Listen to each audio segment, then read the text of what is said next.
They call our generation Generation Z, thinking that we will be the last generation. We have been told that our fate and our destiny is predetermined. Imagine if all of us here believe that working together we can create the change we need to make a difference. Hi everyone, I'm Lucy Biggers and I'm here with American Girl author Erin and 3 young changemakers to talk about climate justice. Why do you think your generation cares so much about this? Because it's affecting our generation the most. We're seeing the aftermath of the decisions that previous generations decided to make.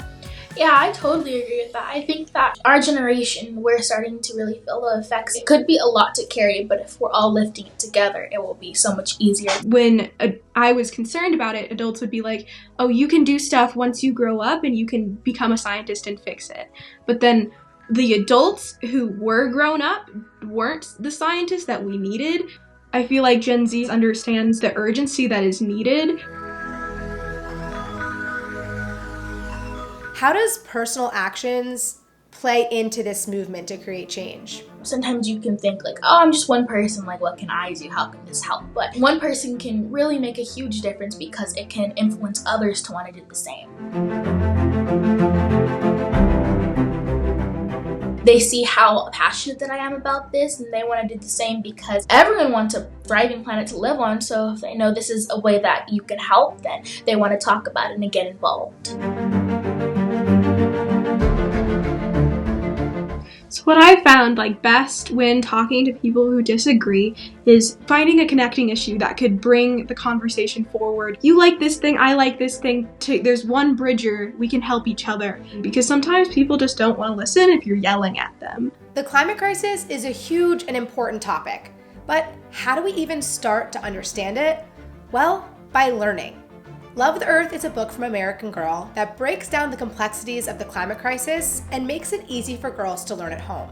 Education and awareness is so important. I know, Haven, you are educating other students and you were even going to schools. I started going to different schools in my community and my state, and then a few times outside of my state, talking and explaining more in depth on climate change and what the urgency is, giving resources that, will specifically cater towards their skill sets and what they are interested in learning. How does social media help the movement? Social media is so essential to my activism because of the way that I've just been able to connect with lots of people in my local area, across the country, and across the world in these digestible ways of educating people. Once you give people more resources, they really start to see the urgency of it and what the current science is telling us, and then people take action. Yeah, it's so powerful. So Erin, you're a biochemist and an author. Can you talk about bringing both of those identities together in writing this book about Kira? I'm a writer and a reader more than I identified as being a scientist. Writing books like Kira and learning more about Australia to get to go there myself and experience it and hear what kind of problems they're having with climate change. That really fed to the scientist in me. Do you think that your books help sort of end this idea that kids can't make a difference? These amazing teenagers on the call right now are just proof that, just one person, even one young person, can really make a true difference. And when a young reader is reading a book with a character that they can really relate to, it makes it seem so realistic and will hopefully inspire them. I have drawn a lot of my strengths from different books, having heroines and seeing them and their strengths and being like, I could be cool like that. Every girl is cool like that. You can see yourself as a powerful change maker and someone who can, bring attention to urgent issues and actually get people to really care and do the right things. So your parents have a surprise for you in a box. Oh my God. I'm so excited. When I was younger, I got an American Girl. I was like, I want one to look like me, and this is just she's wearing the same clothes I am. I love the hair. The hair is so cute. It has the texture of my hair.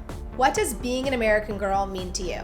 being a role model and speaking up for what you believe in. Someone who is very outspoken, passionate. To me, it's having the strength of the other girls in your community. Being an American girl means, having the opportunity to be yourself and also, having the freedom to follow your passions. This has been such a great conversation. I really want to thank American Girl for making it possible. It's so inspiring to learn from everyone on this panel. You've taught me so much today, so thank you.